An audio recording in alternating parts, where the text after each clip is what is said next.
유전자 그냥 우리 세포 하나만 있으면 되거든요. 진실을 밝히는 과학의 힘이에요. 굉장히 중에 자기 일에 대한 사랑이라고 생각하거든요.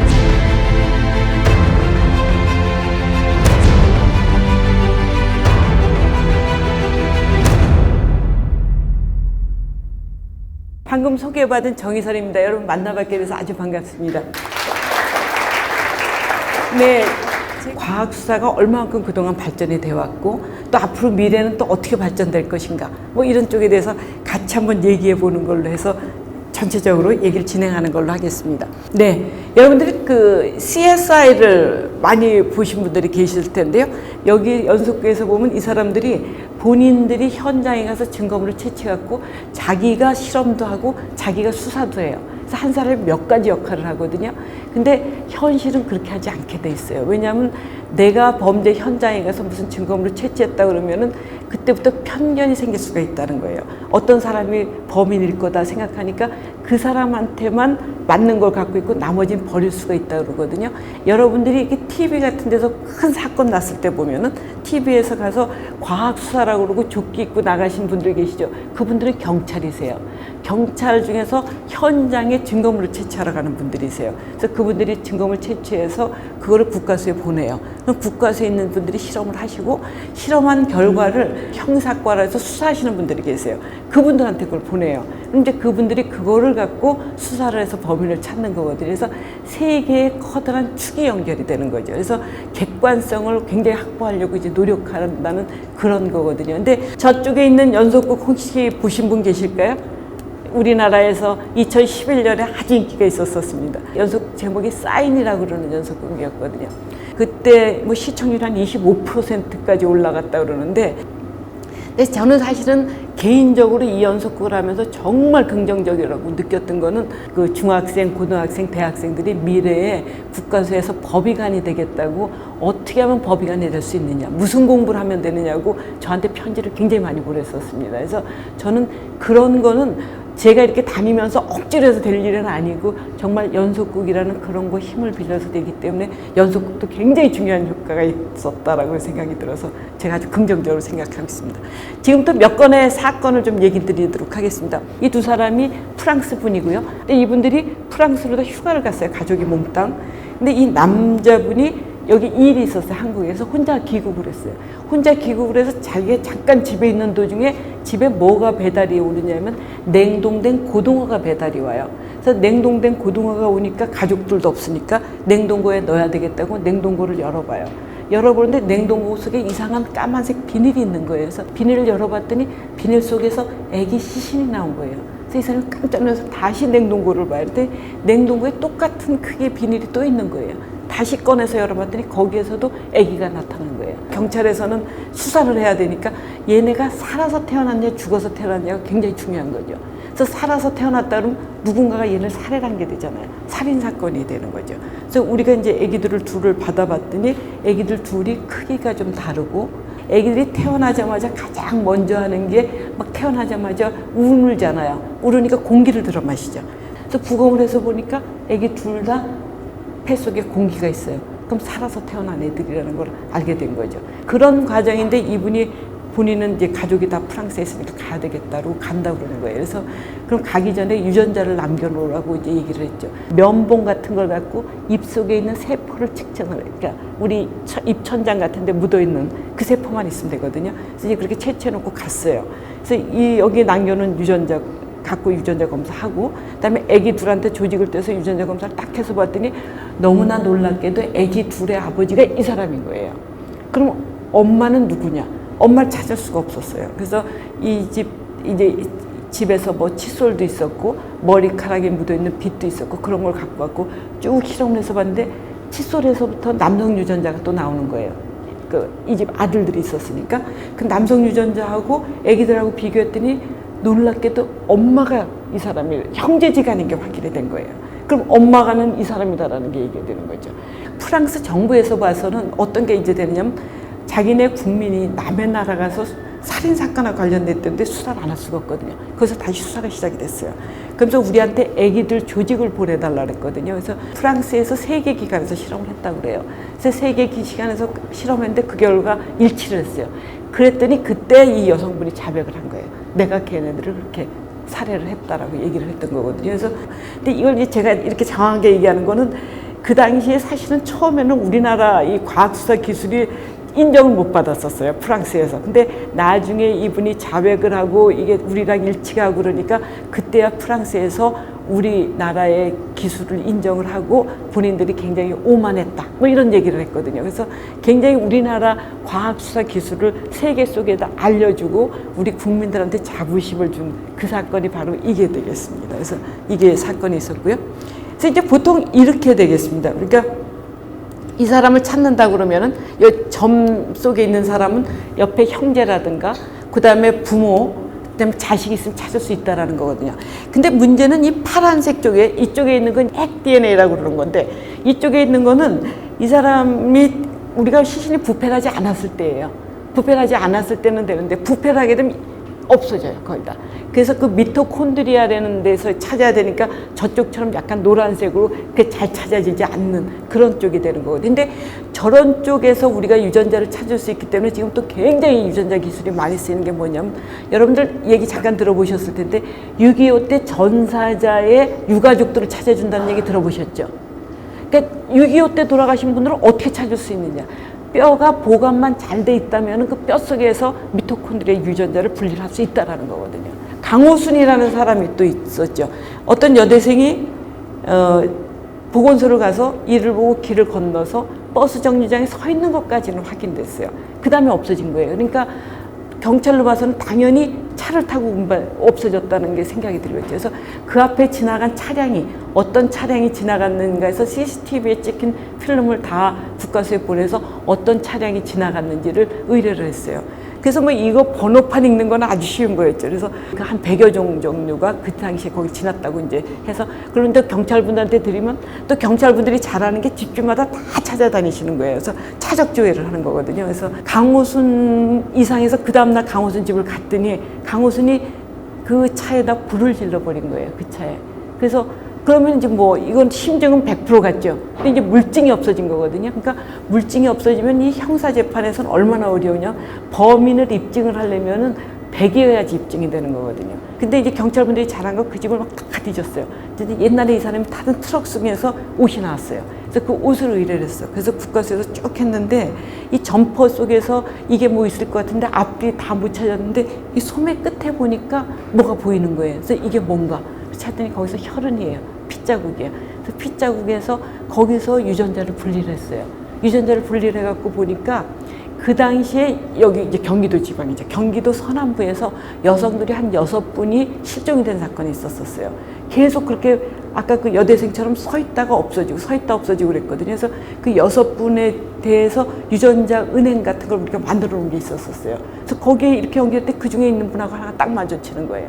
그래서 이게 이제 굉장히 중요한 증거가 됐죠. 근데 이 소매 끝에 있는 게 워낙 작은 양이에요. 10의 마이너스 9승, 나노그램, 얼마나 작은 양이에요. 그래서 막 우리 선생님이 그 기자 선생님한테 막 이게 설명을 했는데 막 이해가 안 되니까 그분이 나중에 가면서 그랬다는 거예요. 그래서 혹시 목이 눈물보다 적을까요? 그래서 우리 선생님이 목이 눈물보다 적을 거예요. 그랬더니 그 다음날 신문에 났습니다. 그 다음날 신문에 난 타이틀이 목이 눈물보다 적은 양의 DNA가 뭐 희대의 살인범을 잡았다. 그리고 이렇게 났던 그런 게 되겠습니다. 그래서 요즘에 이 유전자 기술이 이렇게 발전할 수 있는 거는요.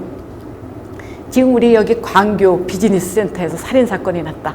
근데 거기서 혈흔이 떨어져 있어서 유전자 분석을 했더니 그거하고 나하고 일치를 한다. 그럼 나하고 일치할 확률이 100억 분의 1이에요. 그러니까 보통 60억에서 100억 분의 1이에요. 그럼 60억 하면 여러분들 무슨 생각나세요? 세계 인구죠. 세계 인구 중에 나하고 마주쳤다면 나밖에 범인이 아니겠죠. 다른 분이 범인일 수는 거의 없잖아요. 사실은 저는요, 지금까지 얘기한 것처럼 유전자라든가 뭐 CCTV 그 전문가가 아니고요.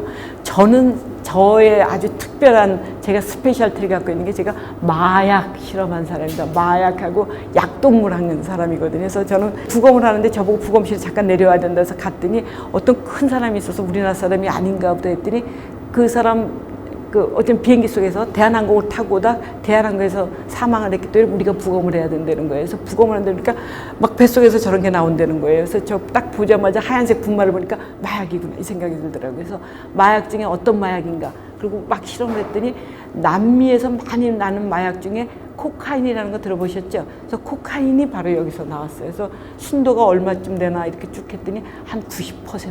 굉장히 순도가 높아요. 그다음에 저런 게 뱃속에서 한 115개가 나왔어요. 그래서 이 사람들을 뭐라고 얘기하냐? 바디 패커라고 그래요. 자기 몸을 이용을 해서 마약을 밀수를 하는 거예요. 근데 이 사람 같은 경우는 아주 운이 나쁘게 패킹이 잘못된 거예요. 그래서 이걸 패킹을 잘해야지 안 셀 거 아니에요. 근데 패킹을 잘못해갖고 이게 조금 샜어요. 근데 우리 우이가 산성이잖아요. 우이산이 막 많으니까 산성으로 다 흡수가 됐어요. 흡수가 돼서 이 사람 부검하고 난 다음에 농도 측정을 했더니 코카인 농도가 몸에서 무지무지 높이 나온 거예요. 그러니까 사망할 때까지 계속 흡수가 됐기 때문에 그렇게 흡수가 돼서 농도가 굉장히 높았던 거거든요. 그래서 목숨을 걸고 이제 어쨌든 팔로 가다가 결국 이게 터져서 이렇게 죽었는데 그래서 보통 이 사람들이 이게 밀수를 할 때 어떻게 하냐면 아주 안 새는 데다가 싸고 난 다음에 또 까만색 비닐로다 저렇게 싸요.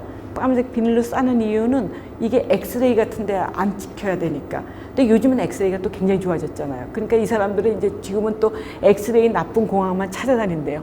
근데 이제 마약을 먹었는지 안 먹었는지 실험하는 건 뭘 갖고 실험하냐면 소변 갖고 오줌 갖고 많이 실험을 해요. 오줌 갖고 실험하면 우리가 먹었던 게 몸속에서 변한 것까지 나오니까 굉장히 측정하기가 좋거든요. 근데 소변 중에서는 한 일주일쯤 지나면 안 나와요. 근데 먹은지 뻔히 아는데 이게 안 나오니까 어떻게 하느냐 해서 개발한 게 모발에서 하는 실험이에요. 모발에서. 그러니까 이 약물을 우리가 먹게 되면은요.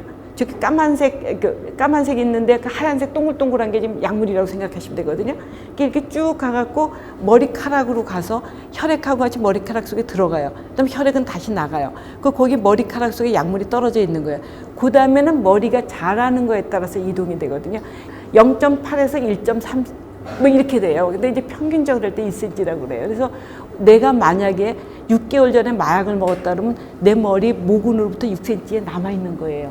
굉장히 중요한 그 기술이에요. 그러니까 대략 머리카락을 봐서 이 사람이 언제쯤 마약을 먹었는지 알 수 있다라는 거거든요. 그 뉴질랜드에서 지진이 났었을 때 거기 뉴질랜드 총리가 그 인터뷰를 하시면서 무슨 얘기를 하시냐면은 국가수에 있는 사람들 같은 사람 왔으면 좋겠다. 그래서 저희가 그때 파견했던 선생님들이 이제 법의관 그 의사 선생님들하고 또 법치에서 치아 그다음에 유전자 검사하신 분하고 세 분을 가시라고 그랬어요. 갔더니 이 선생님들이 그날 아침에 도착했는데 오후 5시쯤 돼서 전화가 왔어요. 한 건 했다는 거예요. 그래서 뭐를 벌써 한 건을 했느냐 했더니 시신을 딱 보고 이 사람 시신이 중국 사람이다 한국 사람이다 이거 구별을 해줬다는 거예요. 그래서 내가 어떻게 그걸 할 수가 있었냐 했더니 치아를 치료하는 방법이 우리 중국 일본이 다르대요. 그래서 우리 그 치과 선생님이 그걸 알으셔갖고 그걸 갖고 구분을 했다는 거예요. 그때 그 뉴질랜드에서 저희하고 꼭 하고 싶어 했던 게 그거하고 더불어서 좀 하자 그랬던 게 어떤 거였냐면은 화재 후에 남아있는 시신에서 유전자 검사하는 걸 같이 했으면 좋겠다라는 그런 거였거든요. 근데 우리가 어떤 사건이 있었냐면 여러분들 다 기억하시면 2003년에 대구 지하철 사건이 있었어요. 우리 몸의 1000도의 온도가 전부 다 가열이 된다면 우리 몸에 남아있는 게 없죠. 우리 그 화장한다고 생각하면 되는 거거든요. 그런데 그렇지 않고 불이 났을 때 불이 붙으려면 꼭 필요한 게 산소가 필요하죠. 공기가 있어야 되는데 공기가 안 통하면 어느 부분에선 타지 않고 남아있게 되죠. 그래서 안 남아있는 그 부분에서 우리가 유전자 검사를 해서 유가족을 찾아줄 수가 있었던 그런 거거든요. 그래서 이제 그런 쪽 때문에 이제 뉴질랜드에서 같이 했으면 좋겠다. 그래서 같이 해서 굉장히 이제 좋은 성과를 거뒀었죠. 그래서 우리나라 과학수사 기술이 여러분들은 아주 자랑스럽게 생각하셔도 된 정도로 이렇게 세계적으로 인정을 받고 있다고 말씀을 드릴 수가 있겠습니다. 그래서 사실은 국립과학수사연구원의 일이라는 건요, 바로 이렇게 해결되는 건 참 없고요. 굉장히 이렇게 뭐랄까 집념을 갖고 내가 이거를 해결해야 되겠다라는 그런 게 참 필요한 것 같아요. 그러니까 제가 보기엔 어느 직장도 마찬가지인데 그 직장마다 약간의 특색이 있는데 국가수에서는 조금 더 그런 어떤 끈기라든가 집념이라든가 이런 게 조금 더 요구되지 않는가 하는 그런 생각을 하고 있습니다. 그래서 일단 보면은 이렇게 뭐 창의성, 전문성, 도전성, 글로벌 역량 뭐 이런 게 굉장히 필요하다는 거고, 창의성이라는 거는 어떠면은 사실은 저는 굉장히 중요한 게 자기 일에 대한 사랑이라고 생각하거든요. 자기가 일을 했을 때 거기서 사랑이 생겼을 때 창의성이 생긴다는. 아까 제가 어디 직장 가셨다가 금방 가지 마시고 직장 다닐 때 3년은 다니셔야 돼요. 3년은 다녀야지 그때부터 그 나무가 아닌 숲이 보이기 시작을 하거든요. 그래서 숲이 보이면서 자기가 그 직장에서 뭔가를 기여할 수 있을까 하는 게 생기면서 창의성도 생길 수 있다는 게 제 생각입니다. 그래서 제가 그걸 잠깐 얘기 드리고요. 그 다음에 저는 사실은 이 창의성 같은 게 사실은 남에 대한 배려하는 마음이라고 생각이 들거든요. 그러니까 배려했을 때 그런 마음이 생길 수 있다고 그러고 어떤 창의력이 생길 수 있다고 생각이 들거든요. 그래서 여기 보면 그 어디 지나갈 때 왼쪽을 보라고 써 있지 않으면은 이게 영국이거든요. 런던 같은 경우 차 오는 방향이 틀리잖아요. 그래서 우리 같은 사람이 가면 엉뚱한 방향 찾아보고 차 오는 방향을 볼 수 있다는 거죠. 그래서 꼭 저렇게 해주는 거가 정말 어떤 배려하는 마음이 있어야 된다는 그런 생각이 들고요. 그 다음에 이제 전문가 정신은 여러분들이 지금 대학생들도 있다 그러고 고등학생들도 있는데 대학생들은 지금 전공하는 거 열심히 하셔야 돼요. 내가 딴 전공 바꿔갖고 더 잘할 것 같아서 절대 그렇지 않아요. 지금 전공하시고 졸업하고 난 다음에 석사를 딴 데로 가세요. 석사를 딴 데 가셔서 두 가지를, 그러니까 두 개의 전공을 갖고 있으시면 여러분들의 미래가 훨씬 더 좋아질 수 있거든요. 예를 들어서 화학을 전공한 사람이 대학원 가서 경영학을 했다. 그런 사람은 없어요. 화학 베이스의 경영학을 한 사람은 하나도 없거든요. 그러니까 그런 걸로 특징을 갖고 있으면 여러분들의 미래가 확 달라질 수 있다는 거거든요. 근데 지금 내가 이 과목이 어떨지 모르니까 나 여기서 포기하고 딴 데 가겠다 그러면은 그 옮긴 데서도 승산이 어떨지 알 수가 없거든요. 그러니까 그렇게 하시지 마시고 지금 현재 있는 이 자리에서 열심히 하고 그 다음에 다른 데로 가는 게 저는 굉장히 좋겠다는 게 제 생각입니다. 그래서 제가 오늘 막 두서없이 앞에부터 얘기를 했는데 오늘 얘기를 하면서 이제 어제 과학 수사가 그래도 이 과학의 힘으로 수사가 이렇게 진행될 수 있고 과학의 힘이 얼마나 중요한가, 또 과학에 대한 관심 많이 가져주시고 또 국가수에 대해서도 많이 응원해 주시기를 바라고, 여러분들 중에 한 분 정도는 국가수로 가실 수 있으면 제가 아주 큰 행복으로 알고 오늘 강연을 마치는 걸로 하겠습니다. 감사합니다.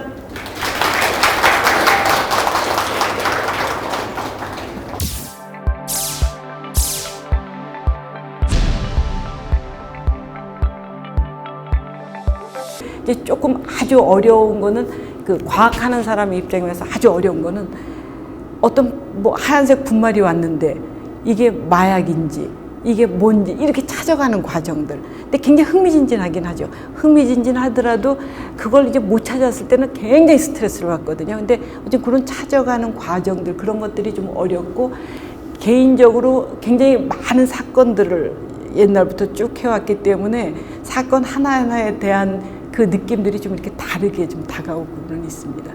네. 그다음에 우리가 일란성 쌍둥이를 제외하고는 유전자는 일란성 쌍둥이는 같아요. 거기만 제외하고 나머지는 다 다르거든요. 그러니까 누군가 그 사람인가 아닌가를 특정하는 거에 있어서는 유전자만큼 좋은 게 없거든요. 그래서 이 현장에 떨어져 있는 혈은 피가 굉장히 중요한 역할을 해요. 그래서 현장에 있는 그 유전자를 거기서 실험할 수 있고, 그다음에 또 현장에 떨어져 있는 피는 어떤 것까지 또 할 수 있느냐면은 어떤 사람이 칼에 찔렸다 그러면 어느 방향에서 칼이 찔려서 어떤 방향으로 이렇게 튄 거구나. 그래서 피가 튄 자국을 보고도 이 총이 어느 방향에서 왔다, 칼이 어느 방향에서 왔다, 그런 것도 알 수가 있거든요. 그래서 혈흔이, 그러니까 혈액 쪽이 아주 굉장히 중요한 증거로다가 많이 쓰이게 되죠. 그래서 일단은 뭐 사건에 따라 좀 다른데, 일단 살인 사건이라고 생각했을 때 총이라든가 칼이라든가 뭐 이런 게 관여됐다 그런다면은 그 혈액이 아주 좋은 치료가 될 수 있다라는 그런 게 되겠습니다. 완전 범죄가 되기는 사실은 지금은 참 어려운 것이, 일단은 CCTV가 여러분들이 하루에 최소한 500번 이상은 찍히시거든요. 그러니까 그렇게 많이 찍히니까 우리 동선이 다 노출되어 있다고 생각하시면 되는 거고, 그런 어떤 CCTV에 대한 영향도 굉장히 크고, 그 다음에 전화기에 대한 그 통신, 그 수사도 그렇게 많이 달라지고 있고, 또 과학의 힘으로 계속 이게 좀 더 많이 접근이 되기 때문에 완전 범죄를 하기에는 아마 제가 보기에는 굉장히 좀 어렵지 않을까. 그리고 제가 오늘 얘기하지 않은 굉장히 많은 또 과학의 기술들이 국가수에 숨어 있거든요. 그러니까 완전 범죄하기는 굉장히 어려울 거라고 저는 생각이 듭니다.